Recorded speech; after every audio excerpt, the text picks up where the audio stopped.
أعوذ بالله من الشيطان الرجيم بسم الله الرحمن الرحيم والصلاة والسلام على نبينا وحبيبنا محمد وعلى آله وصحبه أجمعين وبعد السلام عليكم ورحمة الله تعالى وبركاته.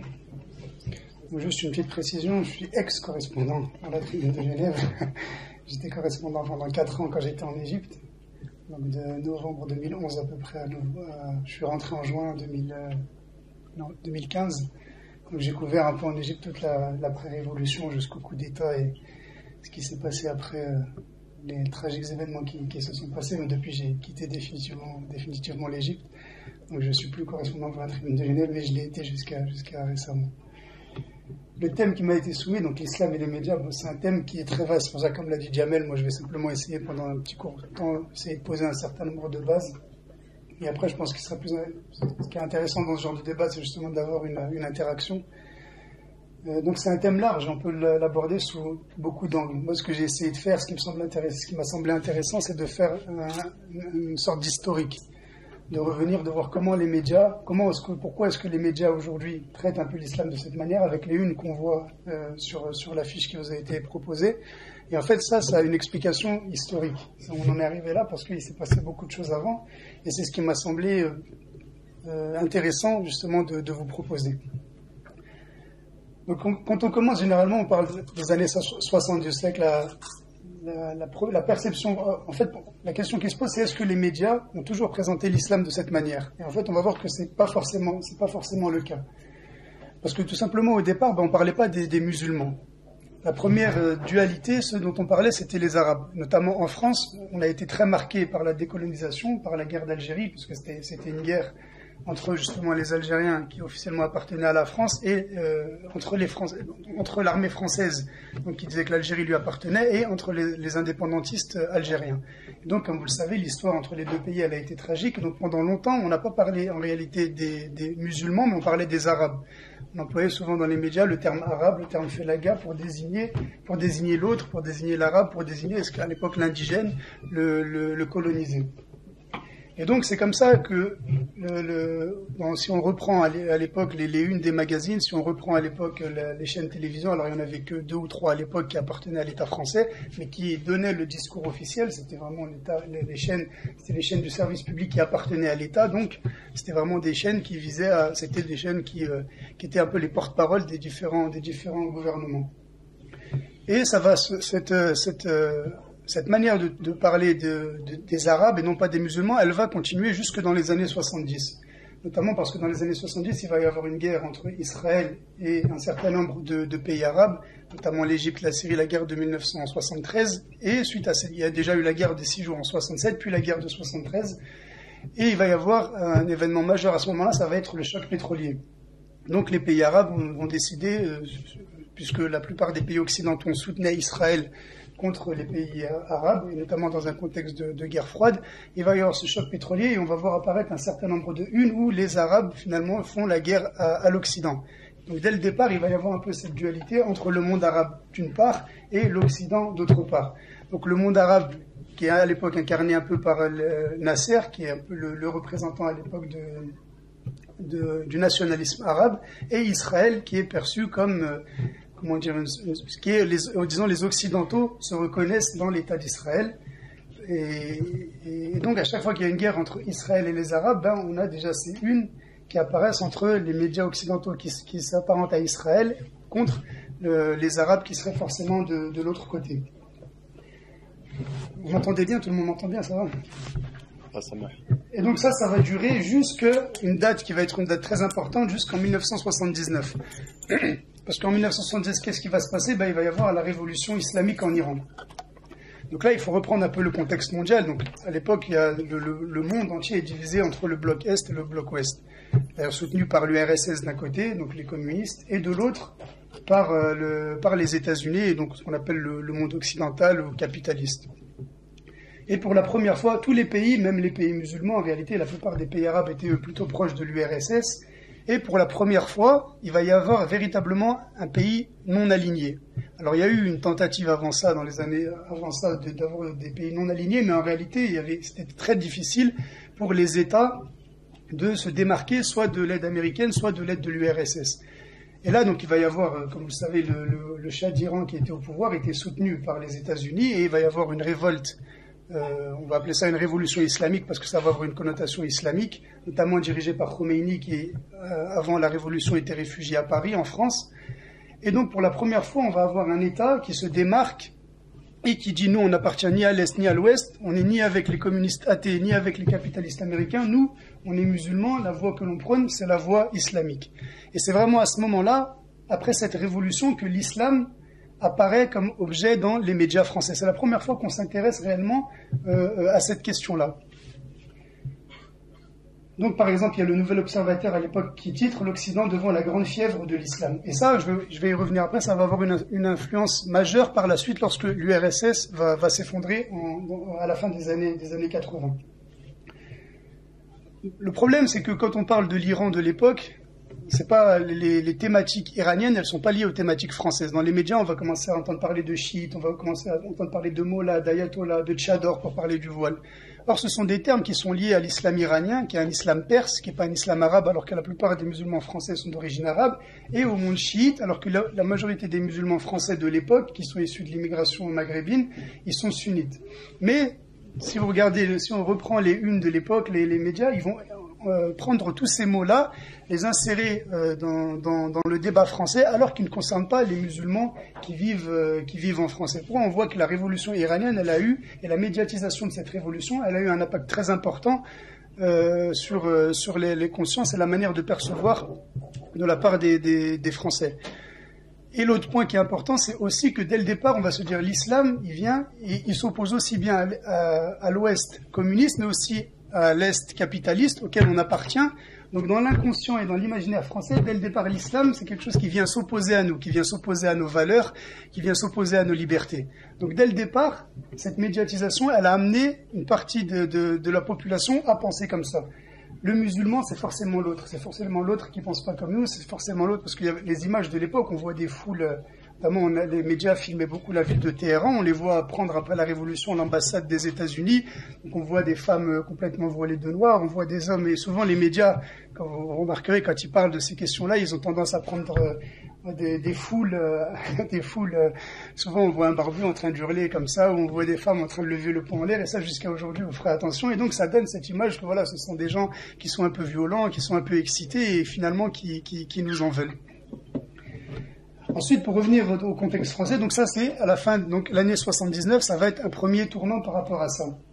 Ensuite, en France, dans les années 80, il faut revenir pareil là au contexte national. Donc il va y avoir plusieurs choses qui vont se passer. La première, ça va être la fin des 30 Glorieuses. Comme vous savez, la France, après la Seconde Guerre mondiale, elle a fait venir de nombreux travailleurs qui venaient d'Afrique du Nord et d'Afrique subsaharienne, qui sont venus en France. Et dans les années 70, un élément qui est important, c'est que le gouvernement français va décider le regroupement familial. C'est-à-dire que donc la plupart de ces ouvriers qui venaient travailler avec l'objectif initial de retourner dans leur pays, ils vont faire venir leur famille. Et donc, pour la première fois, on va passer de gens qui sont de passage en France aux gens qui vont rester et qui vont s'installer en France. Moi, par exemple, c'est mon histoire. Mon grand-père est venu travailler en France. Initialement, il pensait retourner en Algérie. Alors lui, il est retourné après en Algérie. Mais sa famille, elle est venue. Et c'est ce qui fait que moi, je suis là. Donc voilà, c'est cette histoire-là. Et que la plupart des gens, aujourd'hui, sont là. Et ça va avoir un effet important par la suite. Parce que ces immigrés, lorsqu'il va y avoir la fin des 30 Glorieuses et que dans les années 80, la France, elle va commencer à être confrontée au chômage, la première cible, ça va être qui ? Ça va être ces fameux immigrés qui finalement, ils sont là. Il y a à l'époque, par exemple... 2 millions de travailleurs étrangers et 900 000 chômeurs.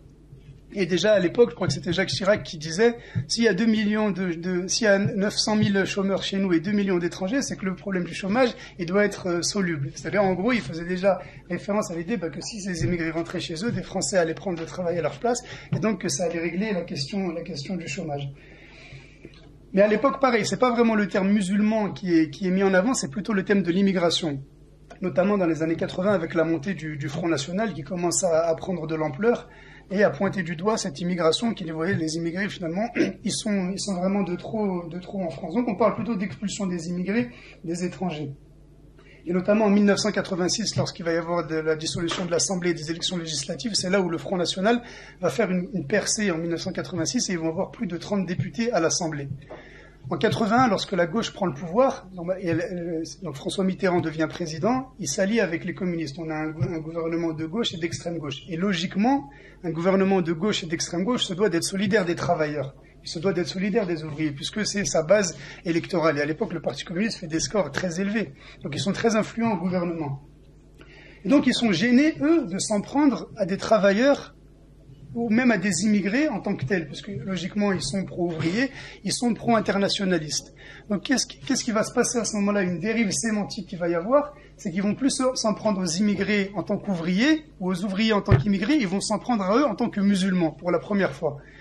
Il va y avoir notamment 2 déclarations. Il va y avoir alors la plupart de ces immigrés, quand ils sont venus travailler en France, au départ ils ont été dans le bâtiment, puis beaucoup ont travaillé dans l'industrie automobile. Et après, avec la montée du chômage, il va y avoir un certain nombre de grèves dans l'industrie automobile, mais ça va être des grèves, voilà, on réclame, comme la plupart des grèves des ouvriers, on réclame des meilleurs salaires, on réclame un travail moins difficile, etc. Mais pour la première fois, on va commencer à désigner ces gens-là comme étant des ouvriers spécialisés musulmans. Même Le Monde, par exemple, à l'époque, titre en une, en parlant de ces grèves ouvrières, la révolte des OS musulmans. Il y a même, j'ai noté par exemple le ministre de l'Intérieur à l'époque qui s'appelait Gaston Defferre, lorsqu'il évoque les grèves, il parle les grèves saintes d'intégristes, de musulmans, de chiites. Et dès le lendemain, le Premier ministre qui était Pierre Mauroy, il déclare « Les principales difficultés qui demeurent sont posées par des travailleurs immigrés, dont je ne connais pas les problèmes, mais qui, il faut bien le constater, sont agités par des groupes religieux et politiques qui se déterminent en fonction de critères ayant peu à voir avec les réalités sociales françaises. » Donc on voit bien en réalité que déjà, il y en a même, je crois que c'est Gaston Defferre lui-même qui avait parlé de révolte roméiniste en désignant les grèves, alors qu'il n'y a aucun rapport entre ces grèves ouvrières et ce qui s'est passé en Iran. Même le fait de parler de chiites, et on sait que l'immense majorité de ces travailleurs qui viennent d'Afrique, soit d'Afrique du Nord, soit d'Afrique noire, ils sont sunnites. Mais pour la première fois, la gauche, elle va déterminer l'arabe, elle va déterminer l'immigré en tant que musulman, puisqu'elle ne peut pas s'attaquer à lui en tant qu'arabe. Et ça, c'est quelque chose qui va s'accentuer même vers même le milieu et la fin des années 80. C'est notamment à cette époque-là que François Mitterrand va encourager la création de SOS Racisme. Donc à ce moment-là, la gauche, elle se fait face au Front National, le porte-parole de ces fameux immigrés avec la fameuse main jaune, touche pas à mon pote. Et donc, la figure, et aussi dans le débat, il est de moins en moins acceptable de parler des Arabes. Parce que clairement, c'est quelque chose de raciste. Mais en revanche, il est plus pratique de parler des musulmans, des intégristes. Mais au final, ce sont les mêmes populations qui sont visées. Ça, pour ouvrir une parenthèse, ça montre bien que la gauche, vis-à-vis d'un électorat qui est censé lui être traditionnel, elle ne s'est pas toujours comportée, loin de là, de bonne manière. C'est elle qui va, la première, faire cette dérive sémantique. Donc de s'en prendre à la religion. Et on le voit aujourd'hui, jusqu'à maintenant, parfois on islamise des débats, on islamise des questions sociales qui n'ont rien à voir. Là, ces ouvriers, ils demandent tout, ça a absolument rien à voir avec leur religion. Et jusqu'à aujourd'hui, on va y revenir un peu par la suite, on va voir que parfois lorsqu'il va se passer des choses et que ça va concerner des musulmans, c'est forcément lié à leur religion. La religion, c'est un des facteurs explicatifs, mais ce n'est pas le seul. Pareil, un autre événement qui va avoir lieu et qui va avoir une influence fondamentale, là il faut plus revenir du côté des médias, c'est qu'au milieu des années 80, il va y avoir la déréglementation des médias audiovisuels. C'est-à-dire, comme je vous disais, à l'époque il y avait, je crois, 2 ou 3 chaînes qui appartenaient à l'État, donc c'était Antenne 2, etc. Et à ce moment-là, on va ouvrir le secteur audiovisuel à des chaînes privées qui vont arriver. Donc à cette époque, va être créé par exemple Canal+, TF1 va être acheté par le groupe Bouygues Télécom, la création de la chaîne Arte. Pourquoi est-ce que ça va avoir un effet important? C'est parce que dans les médias audiovisuels, il va y avoir à partir de ce moment-là la concurrence entre les chaînes. Alors qu'avant, puisqu'il y avait les chaînes qui étaient des chaînes d'État, la question ne se posait pas. Or, les chaînes vont se mettre entre elles à concourir, à essayer d'attirer le plus d'audience, le plus de téléspectateurs. Pourquoi est-ce que c'est fondamental? C'est parce que c'est pour attirer des téléspectateurs, pour attirer des gens qui voient, il faut du spectaculaire, il faut de l'émotion. On attirera toujours plus des millions de téléspectateurs si on fait un dossier sur ces fameux intégristes qui infiltrent nos entreprises que si on essaye d'expliquer, si on montre par exemple la vie classique d'une mosquée où ça se passe très bien. De la même manière, on va voir par la suite, lorsqu'il va y avoir des micro-trottoirs où on va interroger les gens, on va toujours retenir le musulman ou la musulmane qui va voir un peu, si on lui demande par exemple qu'est-ce qu'elle pense de tel événement, si elle dit moi je m'en fiche ou je condamne, ça va pas passer dans les médias. Or si elle vous dit oui, effectivement, ce qui s'est passé c'est pas normal, déjà on va montrer que, donc il va y avoir ce tri-là, et surtout, et c'est ça qui est vraiment fondamental, parce qu'après ça va concerner la presse écrite, pour pouvoir vendre, il faut faire du spectaculaire. les médias qui à la base ont quand même le rôle d'expliquer le monde, d'expliquer les enjeux de manière posée, ne vont plus le faire. Ça marche sur l'islam, ça marche sur tout. Il y a beaucoup plus de gens qui achètent les journaux People, qui achètent le Monde ou par exemple Libération. Et de la même manière, on fait beaucoup plus de téléspectateurs avec Love Story qu'avec un documentaire sur Arte. Donc cette logique-là, elle va vraiment rentrer avec cette déréglementation de l'audiovisuel. Et le deuxième point qui est important, c'est qu'aussi la télévision, à partir du milieu des années 80, ça va devenir le média dominant. Alors qu'avant, c'était plutôt la presse écrite qui donnait le là. C'est la presse écrite qui avait un rôle très, très important, puisqu'on savait que les chaînes, c'était en gros la parole officielle du gouvernement. Alors que la presse écrite, elle bénéficiait d'une certaine liberté. Là, c'est l'inverse qui va se passer. La télé va devenir le média dominant, et c'est la presse écrite qui va avoir tendance à suivre ce que vont diffuser les médias audiovisuels.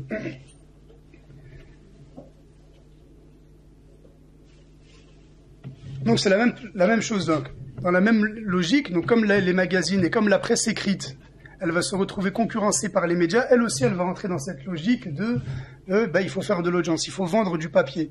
Et aujourd'hui, c'est quelque chose malheureusement, mais qui fonctionne. Par exemple, toutes les unes que vous voyez qu'on a là, par exemple sur Le Point, l'Express, ce sont des numéros qui se vendent particulièrement bien. C'est-à-dire un média aujourd'hui, il sait que lorsqu'il veut rehausser ses chiffres ou lorsqu'il est en difficulté économique, il suffit qu'il fasse une une sur l'islam, cet islam sans gêne, le spectre islamiste, ces fameux intégristes qui nous envahissent, et il sait qu'il va faire un numéro qui va très bien se vendre. Et donc c'est pourquoi on va voir Charlie Hebdo, l'Express, Le Point, mais déjà dès l'époque, là c'est dommage, je me suis pris tardivement, je n'ai pas pris les unes, j'avais un diaporama qui montrait toutes les unes qu'on avait, ces mêmes unes-là, mais dans les années 70, dans les années 80, dans les années 90, on voit qu'il n'y a rien qui a changé. En fonction du média qu'il y a, vous trouvez des unes, on pourrait les reprendre aujourd'hui, les calquer, on a l'impression que ça se passe. Par exemple, j'ai trouvé un titre de l'Express qui disait Islam, laïcité, intégration, enquête sur les ennemis de la République. Donc des choses qu'on pourrait, et ça déjà dans les années 80, et donc c'est assez étonnant de voir que finalement il y a toujours eu une ligne directrice par rapport à cette médiatisation de l'islam. Un autre phénomène donc, qui va se passer dans les années 80, c'est que lorsque les médias vont vouloir parler de l'islam ou des musulmans, les journalistes vont s'apercevoir qu'en fait ils savent pas de quoi ils parlent, c'est quelque chose de nouveau. Il y a très peu de journalistes jusqu'à aujourd'hui qui sont spécialistes de la question islam et qui sont spécialistes de la question musulmane. Et ça aussi, ça va avoir un lien particulier avec ce que je disais tout à l'heure, avec le fait qu'il va y avoir beaucoup de médias et des médias concurrentiels. Pendant longtemps, il y a quelques journaux, mais très rares, qui le font. Généralement, les journaux, lorsqu'ils sont divisés, ils ont les pages internationales, ils ont les pages culture, ils ont les pages, etc. Et normalement, ils ont des journalistes qui sont spécialisés sur ces pages. Et ça, c'est quelque chose d'important de se spécialiser sur un thème. Mais aujourd'hui, avec la précarisation des médias et du journalisme, on va avoir des journalistes pigistes qui doivent un peu toucher à tout. Et ça, c'est quelque chose qui fait que on n'a pas le temps vraiment de se spécialiser sur un thème. Là où moi j'ai vu ça, par exemple, ça m'a beaucoup marqué, c'est quand j'étais en Égypte. En Égypte, il y avait des journalistes, donc des quotidiens comme Libération, Le Figaro, Le Temps, qui avaient des correspondants comme moi qui étaient tout le temps sur place. C'est-à-dire, nous, on s'occupait que de ce qui se passait en Égypte. Et il y avait d'autres journaux qui, soit ils envoyaient des envoyés spéciaux, soit ils envoyaient des pigistes. C'est-à-dire que quand il se passe quelque chose, avant une élection, avant la date anniversaire de la Révolution, etc., ils envoient des gens. Et on voit incontestablement la qualité de ce qui est rapporté par celui qui est tout le temps sur place, qui connaît l'environnement, qui a pris le temps de savoir, qui connaît les enjeux, et quelqu'un qui vient et qui débarque. C'est comme si demain, par exemple, il se passe quelque chose au Burundi, et on envoie n'importe qui d'entre vous, et il faut que tu nous rapportes des papiers sur ce qui se passe au Burundi. Le problème, quand on ne connaît pas l'histoire du pays, quand on ne connaît pas la mentalité, quand on ne connaît pas le contexte, c'est difficile d'être fidèle et de rapporter véritablement ce qui se passe. Or, quand on vit dans ce pays, on comprend, parce que souvent les événements, ils s'expliquent par ce qui s'est passé avant. Et donc, le fait d'être sur place, ça permet vraiment de comprendre, de rapporter des analyses beaucoup plus en profondeur.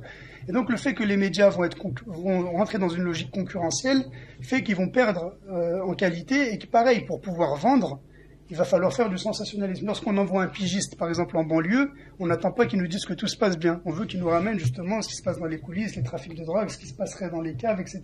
Et le pigiste qui lui-même est précaire, qui sait que s'il n'écrit pas ce qu'il faut, demain il se retrouve sans emploi, il va être amené aussi à rentrer dans cette logique-là.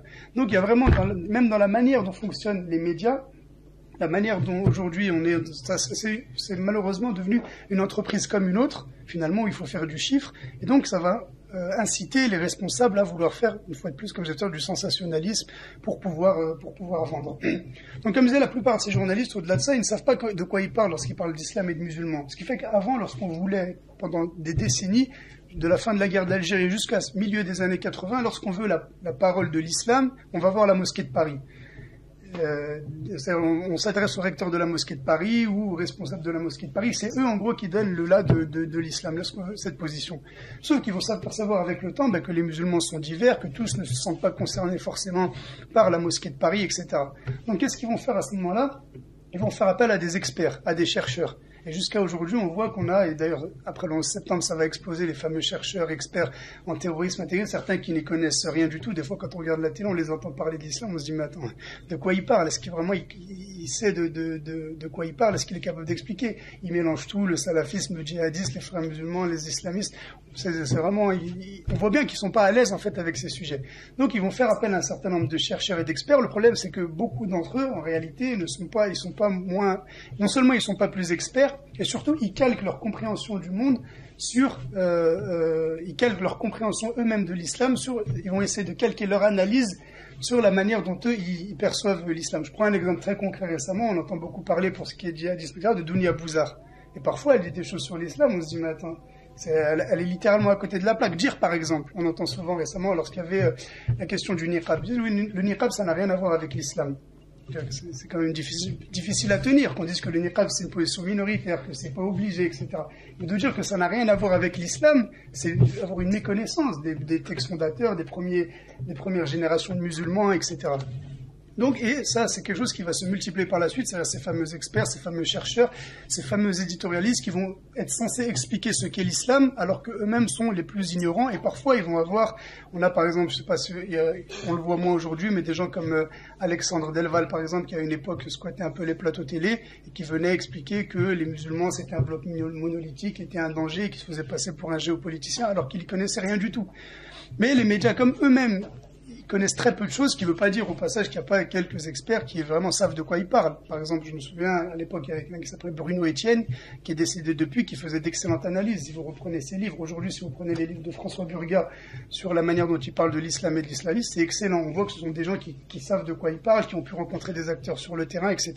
Mais malheureusement, beaucoup d'autres, ils n'y connaissent absolument rien, mais ils se permettent de parler de ces questions-là.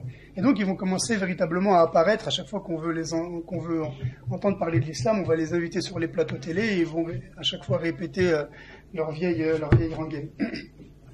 Donc voilà un peu tous les événements qui vont s'expliquer durant les années 80.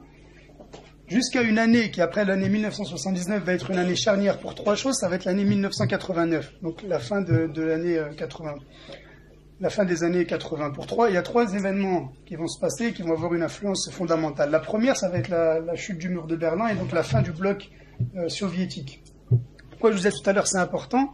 Parce qu'aujourd'hui, c'est à ce moment-là qu'on va commencer avec la montée de l'islam dans le même temps, la montée le retour de l'islam dans les pays musulmans, le retour à la pratique religieuse, la création aussi dans beaucoup de pays musulmans qui vont plus dépendre de l'URSS, de mouvements islamiques. C'est par exemple en 89 à peu près qu'est fondé le Hamas en Palestine, le Nahda en Tunisie, le Front islamique du Salut en Algérie. Et donc oui, donc après la chute du mur de Berlin, il va falloir trouver un nouvel ennemi. C'est-à-dire avant il y avait les États-Unis face à l'URSS, maintenant qu'il n'y a plus l'URSS, il y a beaucoup de gens qui vont dire non, maintenant l'ennemi, le nouvel ennemi, c'est l'islam, voire l'islamisme. Et jusqu'à aujourd'hui, on a des gens qui nous disent, voilà, et on a par exemple Finkielkraut, même Bernard Olivier, disent le troisième totalitarisme, c'est-à-dire il y avait le nazisme, il y avait le communisme, et maintenant, le nouvel ennemi, c'est l'islamisme. C'est en gros le nouveau fascisme. Et ça, cette manière de percevoir les choses et de les comprendre, elles vont s'imposer après la chute du mur de Berlin dans le débat français. Le deuxième événement aussi, ça va être l'affaire Rushdie. L'affaire Salman Rushdie, elle a aussi lieu en 1989. Donc Salman Rushdie, il écrit un livre qui s'appelle Les versets sataniques, où il dit des choses très incorrectes sur la famille du prophète, alayhi salatu wassalam. Et Khomeini, qui est lui iranien, alors que Rushdie est un Indien, il va faire une fatwa en appelant les musulmans du monde entier à tuer Rushdie, à l'assassiner. Et donc là, les gens vont se dire, si un musulman iranien est capable de demander aux musulmans du monde entier de tuer un écrivain, c'est bien que les musulmans forment un bloc homogène, monolithique, D'autant plus que en Grande-Bretagne, alors que la France n'a pas été concernée, il va y avoir de grandes manifestations. Parce que la plupart des musulmans britanniques, ils sont d'origine indienne ou pakistanaise, donc eux, ils vont se sentir concernés, et donc il va y avoir de grandes manifestations en Grande-Bretagne. Et donc les médias, à ce moment-là, ils vont prendre conscience, ça aussi, ça va être quelque chose d'important, que maintenant les musulmans sont plus seulement des gens qui viennent de l'extérieur. C'est-à-dire que ce sont des gens qui sont ici chez nous, qui ont pris en compte la question de l'islam.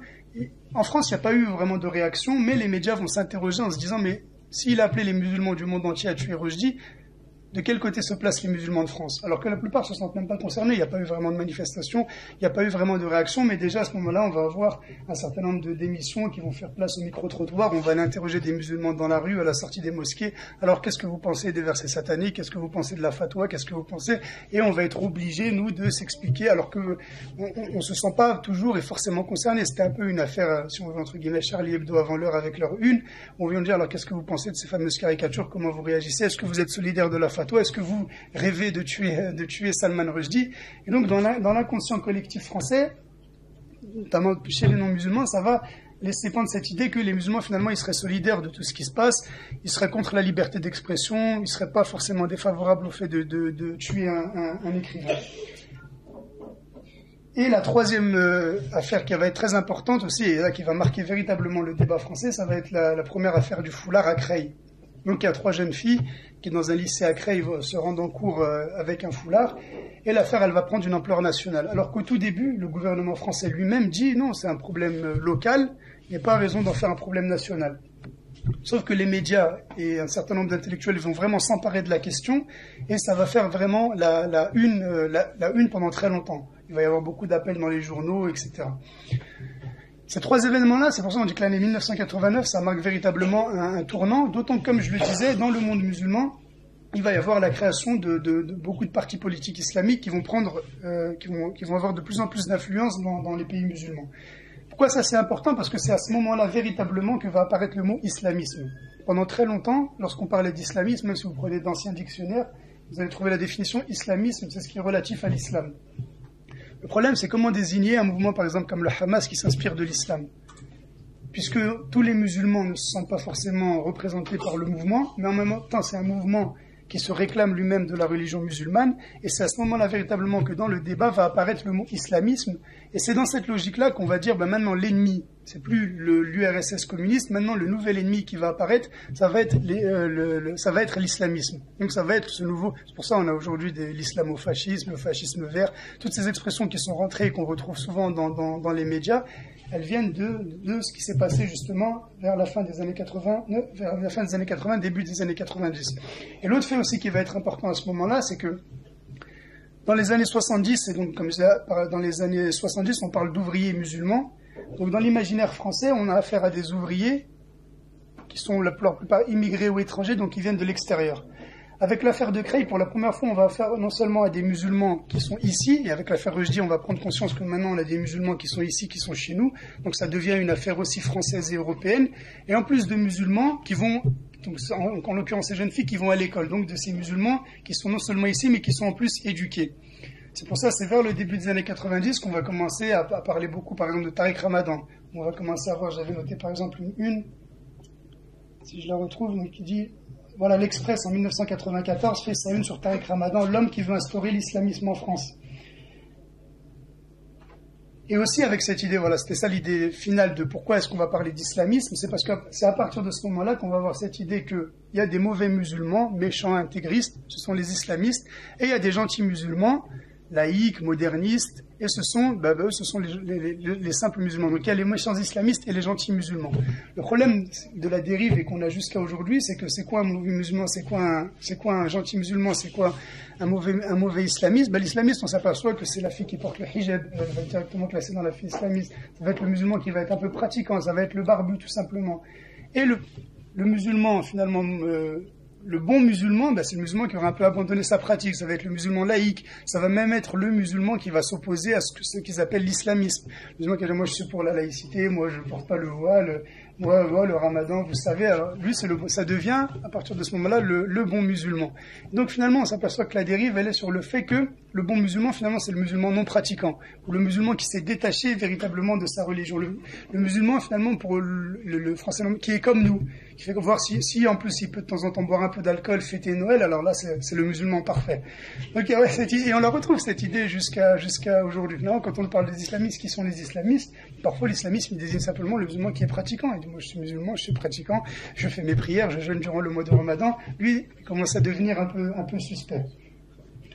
Et donc, dans les années 90, on va avoir plein de unes comme ça sur l'islamisme. Le Figaro qui va titrer sur la contagion islamiste, la pieuvre islamiste, l'Express sur l'araignée islamiste tisse sa toile. Donc, les islamistes, ça devient un peu les méchants. Moi, je me souviens, lorsque j'étais en cours de journalisme, j'avais comme professeur Edoui Plenel, que j'aime bien par ailleurs, mais c'est une anecdote qui m'avait marqué. On parlait vous savez, de ce qui se passe aujourd'hui, la manière dont on parle de l'islam et des musulmans, et lui, il faisait le parallèle avec ce qui se passait dans les années 30 avec les juifs. Et au bout d'un moment, il parle, il dit, vous savez, à force de parler comme ça des musulmans, il n'est pas impossible qu'il se passe avec eux ce qui s'est passé avec les juifs dans les années 30, et il cite l'exemple de la Bosnie. Il dit, regardez la Bosnie. Et il dit, pourtant, les Bosniaques sont des musulmans modérés. Ils buvaient de l'alcool, les filles portaient des mini-jupes, où il n'y avait pas de voile. Malgré leur islam modéré, ils se sont fait massacrer. Moi, à l'époque, ça m'avait fait sourire. Mais c'est pour vous dire que dans beaucoup, alors que pourtant, bon, lui, il défend, je le critique pas en tant qu'il défend les musulmans, il est plutôt correct dans son analyse des faits. Mais pour dire que dans son esprit, le musulman modéré, ça va être la fille en mini-jupe, ça va être le musulman qui boit de l'alcool, ça va être la fille qui porte pas le voile. Donc forcément, la dichotomie, la fille qui porte le hijab, c'est quoi alors? La fille qui ne porte pas de mini-jupe, la fille. Donc, on voit bien que dans l'esprit des gens, la simple pratique musulmane, elle peut vous faire basculer dans le camp de l'islamisme. Je vais essayer d'accélérer un petit peu. Et l'autre chose qui va marquer aussi durant toutes les années 90 la présentation de l'islam en France, c'est ce qui va se passer en Algérie. Puisque, comme vous savez, très brièvement, donc il y a eu des élections, il y a un parti politique comme ça, islamiste qui a été créé, qui a remporté les élections, l'armée a interrompu le processus électoral, et l'Algérie va, on va dire, sombrer un peu dans la guerre civile. Donc les médias vont se sentir confortés par le fait que c'est génial, vu qu'il y a l'armée qui elle défend le fameux peuple musulman modéré, et en face ils ont des méchants islamistes qui eux le combattent. Donc ça va les conforter dans cette idée-là, et la France qui à l'époque soutient fermement le régime algérien, elle va se sentir véritablement concernée, et il va y avoir une dérive et qui va vraiment concerner les musulmans de France par rapport à ce qui s'est passé en Algérie. C'est en 1993, lorsqu'il va y avoir la cohabitation entre la gauche et la droite, et que Charles Pasqua va prendre le ministère de l'Intérieur. Et Charles Pasqua, comme il défendait corps et âme le régime algérien, il va décider de combattre ce qu'il appelle, lui, les sympathisants des islamistes algériens en France. Et c'était déjà ce qui se passe aujourd'hui avec l'état d'urgence. Il s'est passé à peu près la même chose dans les années 90. C'est-à-dire que tous ceux qui étaient soupçonnés de soutenir le fils en Algérie, ils vont être réprimés. Le problème, ce qui va se passer, c'est que ça va vite dériver vers tous ceux qui seraient un petit peu intégristes, un petit peu islamistes. Donc à cette époque déjà, et Charles Pasqua, il était vraiment... aujourd'hui, on dirait que c'est l'extrême droite, c'était la droite forte, la droite nationaliste. Et donc déjà, dès cette époque-là, il va y avoir vraiment une offensive contre tout ce qui est un petit peu trop musulman.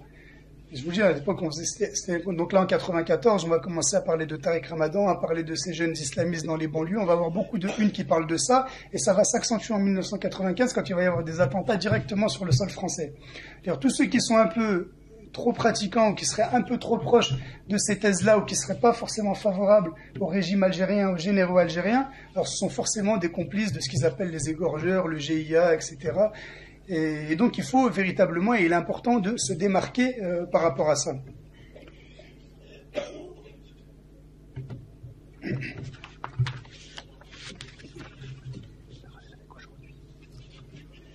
Donc déjà, comme je disais, à cette époque, il faut savoir qu'il y a on a parlé d'un épisode qui s'appelle l'épisode Folembray, où l'État français, il va attraper un certain nombre d'imams, un certain nombre de militants, un certain nombre d'activistes, et il va les enfermer dans une caserne à Folembray, et certains vont être déportés, notamment au Burkina Faso. Il faut savoir que jusqu'à aujourd'hui, à l'heure où je vous parle, il y a des gens qui ont été expulsés en 1993, qui n'ont jamais été jugés, et qui, à l'heure où je vous parle, aujourd'hui, ils sont encore assignés à résidence au Burkina Faso.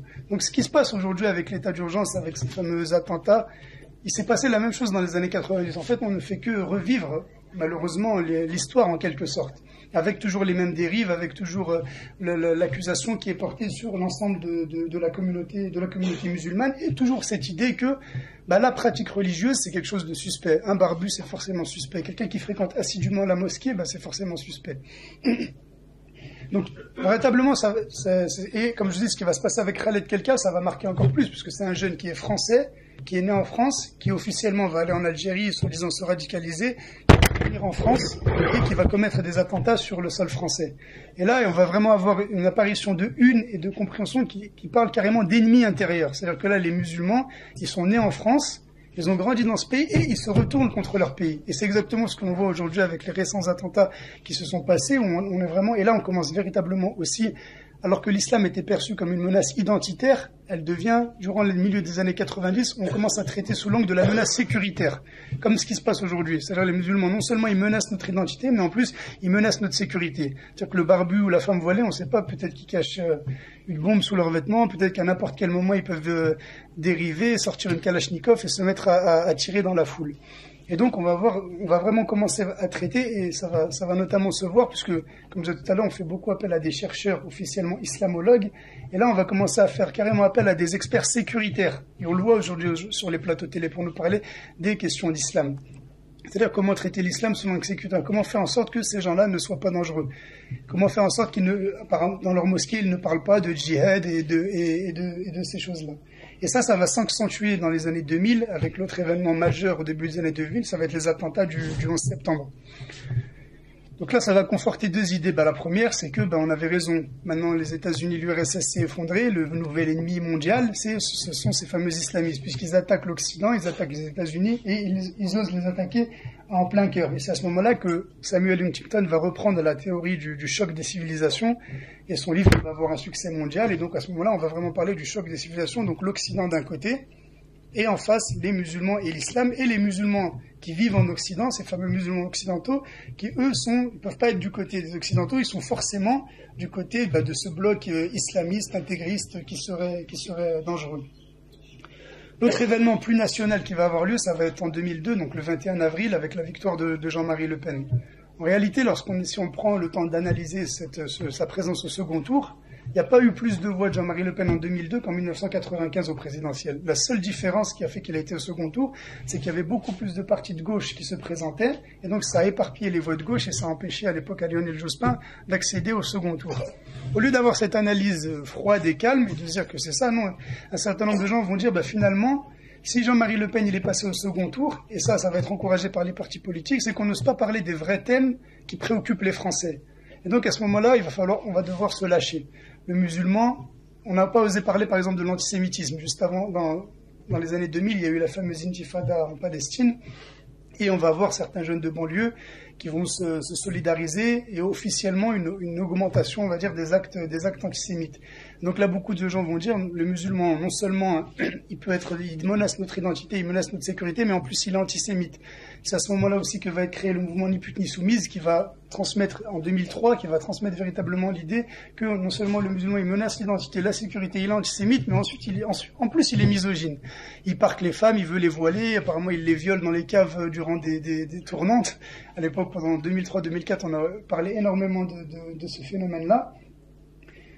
Et c'est aussi à ce moment-là que vont sortir un certain nombre de livres qui vont être très, très médiatisés, comme Les territoires perdus de la République, donc un collectif de professeurs qui va expliquer que maintenant à l'école, devant les musulmans, on ne peut plus parler de la Shoah, on ne peut plus parler de Voltaire, on peut plus parce qu'ils détestent les musulmans, parce que ils détestent les juifs, parce que ils sont comme ci ou comme ça. Il va y avoir aussi le livre d'Oriana Fallaci, qui va être un brûlot islamophobe, La rage et l'orgueil, où vraiment elle s'en prend de manière très dure aux musulmans. Et ce qui a beaucoup marqué à l'époque, c'est que normalement, un livre raciste comme ça, il aurait dû être condamné unanimement. Or, elle va trouver beaucoup de soutien parmi les intellectuels et la presse française.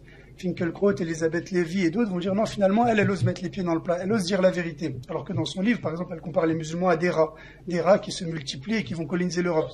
Ça aurait dû être l'objet d'une condamnation unanime, et ça n'a pas été le cas. Ce qui montre qu'après après la présence au second tour de Jean-Marie Le Pen, on va se dire finalement, il faut qu'on ose parler de tous les problèmes, et en réalité, ça veut dire, en sous-bassement, on a le droit et on doit se lâcher sur les musulmans. On doit dire qu'ils sont antisémites, on doit dire qu'ils détestent les femmes, on doit dire qu'ils font ci et qu'ils font ça.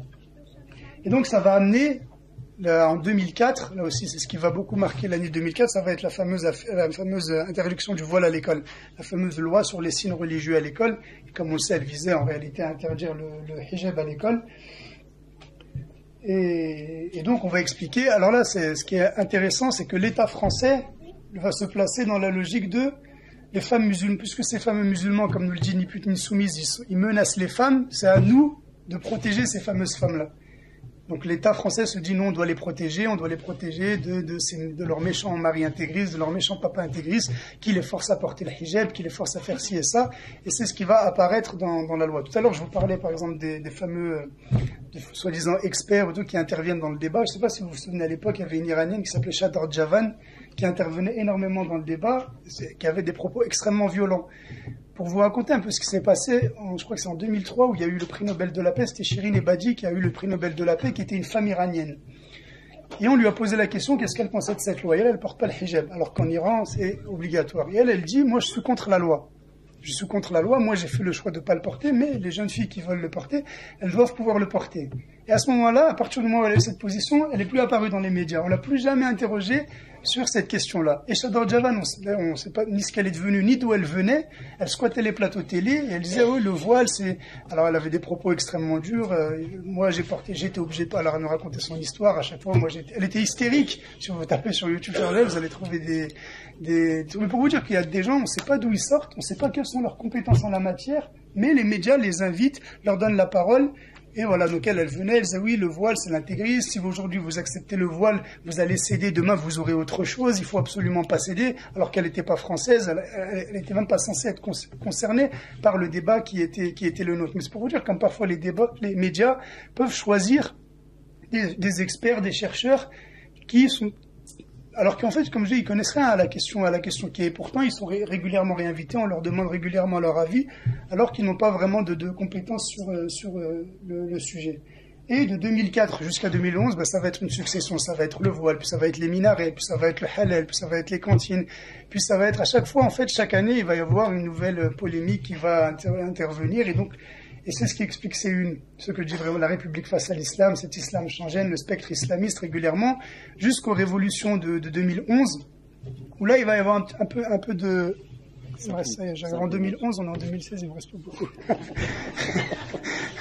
Donc en 2011, c'est révolution arabe, et à ce moment-là, on va entendre beaucoup, on va avoir l'impression que les médias vont se dire, on a une jeunesse arabe dans les pays musulmans qui manifeste, qui réclame la chute des dictateurs, et qui n'a pas de slogan religieux. C'est-à-dire le slogan qui est le leur, ce ne sont pas des slogans religieux. Et donc comme si un arabe laïque, ça existe. On va pas avoir cette idée qu'un arabe, il n'est pas forcément méchant, il n'est pas forcément intéressé. Lui aussi, il peut rêver de liberté, lui aussi, il peut rêver de justice sociale, lui aussi, il peut s'opposer à l'intégrisme. Mais rapidement, après ces révolutions, que ce soit en Tunisie, que ce soit en Égypte, il va y avoir des élections et qui c'est qui va gagner ? Les islamistes. Al-Nahda en Tunisie, les frères musulmans en Égypte. Donc on va parler à ce moment-là de printemps islamiste et finalement de se dire non, c'était qu'un leurre. Finalement, ils sont forcément des intégristes, des fondamentaux, parce que eux, quand ils parlent d'islamisme, c'est pas positif. Donc on peut dire que finalement l'islamisme, c'est le musulman, comme je disais tout à l'heure, c'est souvent le musulman pratiquant ou le musulman qui veut simplement que l'islam joue un rôle majeur dans la gestion des affaires du pays. Et donc à ce moment-là, on va parler de spectre islamiste et donc c'est ça qui va refaire la une. Et là, un exemple qui m'a beaucoup frappé, qui est contemporain. Lorsque Ennahda a remporté les élections en Tunisie, je ne sais pas si vous vous souvenez, on entendait parler énormément de la Tunisie. Moi, je me souviens, il y avait énormément de reportages et comment Ennahda fait. Depuis que Essebsi a remporté les élections et qu'Ennahda est parti, je suis sûr que si je demande à l'un d'entre vous qu'est-ce qui se passe en Tunisie et qui n'est pas tunisien, il n'en sait rien. On n'en entend plus parler. C'est-à-dire qu'on voit bien que lorsque c'est un gouvernement islamiste, entre guillemets, qui est au pouvoir, les médias, qu'est-ce qui va se passer? Comment ils vont gouverner? Est-ce qu'ils vont réussir? S'ils échouent, alors là, c'est génial. Ils n'ont pas réussi à résorber le chômage, ils n'ont pas réussi à faire. Aujourd'hui, la situation, elle n'a pas changé, mais lorsque c'est un gouvernement qui ne se réclame pas de l'islam, il bénéficie véritablement de la clémence des médias et même des gouvernements occidentaux. Et aujourd'hui, pour arriver aujourd'hui, maintenant, l'ennemi, aujourd'hui, c'est le djihadiste. Depuis ce qui s'est passé en Syrie, où on a pareil des jeunes, qui seraient français ou même européens de manière générale, qui vont combattre en Syrie. Donc on a une explosion des unes sur les djihadistes, sur les salafistes, sans bien savoir ce que l'on met derrière. Et pareil, les experts aujourd'hui qui interviennent ou dont les livres sont très médiatisés, ça va être le livre d'Éric Zemmour, ou même Zemmour lui-même, qui pendant longtemps a officié sur le service public. Ça va être le livre de Houellebecq, Soumission. Lui, Houellebecq, ça fait 30 ans qu'il est là, ça fait 30 ans qu'il répète la même chose. Le livre de 1984 de Boualem Sansal, ça aussi c'est quelque chose qui va être particulièrement apprécié par les médias, ces fameux les Arabes ou les Maghrébins qui viennent et qui combattent l'islam, un peu entre guillemets des musulmans islamophobes. Par exemple, on a même eu la chance d'avoir eu la visite de Mohamed Sifawi. Donc lui, pendant les années 2000, un journaliste algérien. Donc s'il est algérien, s'il est arabe, il sait forcément de quoi il parle. Il va nous pomper avec ses reportages sur j'ai infiltré la cellule d'Al-Qaïda et les islamistes font ci et les islamistes font ça. Et donc, ça aussi, c'est quelque chose comme ça. Quand je parlais de Shadra Javan, le fait qu'elle soit d'origine iranienne, pour les médias, c'est forcément un gage elle sait de quoi elle parle. Elle est iranienne, donc elle a vécu la révolution, donc elle va nous parler du danger de l'islam et des musulmans. Et si on veut faire une prévision, dans le débat de 2017, on sait et on pense, et il est très probable que que l'islam, en tant que sujet de société, il prenne une place très importante dans le débat présidentiel de 2017. Déjà, on a vu des gens, pareil, réapparaître, comme je ne sais pas si vous avez suivi une jeune fille, j'ai oublié le nom, qui était porte-parole des Républicains, Lydia Guirous, pareil. Donc on a régulièrement ce genre de gens d'origine maghrébine ou d'origine arabe qui viennent et qui s'insèrent dans le débat, on ne sait pas d'où ils sortent, et qui nous expliquent c'est quoi, attention, il faut faire attention aux musulmans, il faut faire attention aux islamistes. On a déjà Sarkozy qui nous a dit que s'il arrivait au pouvoir, l'une des premières choses qu'il fait, très urgent, ce serait interdire le voile à l'université. Donc on est toujours dans la même logique et on va voir demain le même genre de une qui vont apparaître sur comment faire face aux musulmans, comment faire face aux djihadistes. Donc voilà, très brièvement et un peu en vrac, l'historique de comment est-ce qu'on a un peu présenté l'islam, les musulmans durant les 40 dernières années.